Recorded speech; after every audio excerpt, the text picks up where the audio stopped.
Flickers in the Dark, Episode 28, Strolling Shadows. In the throbbing heat of a late afternoon, I got an unexpected text from a girl I used to date in college, Rosalyn. She was in town, recently out of a messy relationship, and wanted to see me. It was all too abrupt, but her presence made my mundane life seem exciting, so we arranged to meet at a local beach around sunset. Rosalyn was as radiant as I remembered. Her fiery red hair curled around her shoulders, and her emerald eyes still held that spark that used to make my heart skip.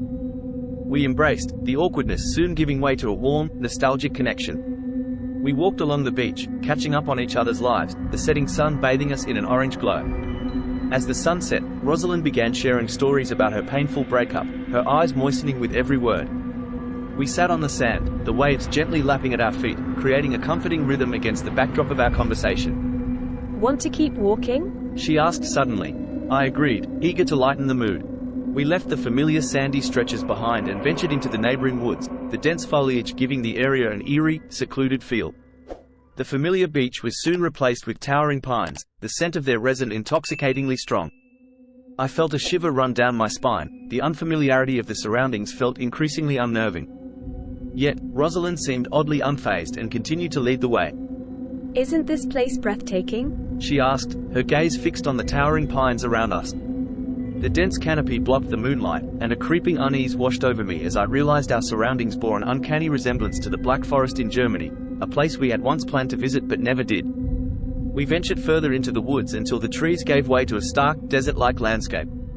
Despite being in Maine, it looked oddly like the arid stretches of New Mexico, another destination we had long dreamt of visiting. The change in scenery was as puzzling as it was terrifying. Rosalyn, however, seemed oddly comfortable, almost as if she expected this all along.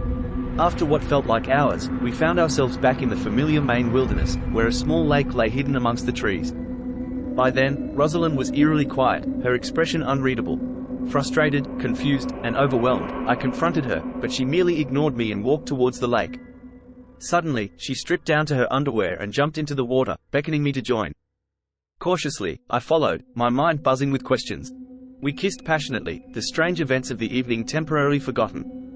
Suddenly, she went under the water. Moments turned into minutes, and she didn't resurface. Panic surged through me as I dived under, groping in the darkness. Suddenly, something slimy touched me, pulling me deeper into the lake. In a frenzied struggle, I managed to resurface, gasping for air.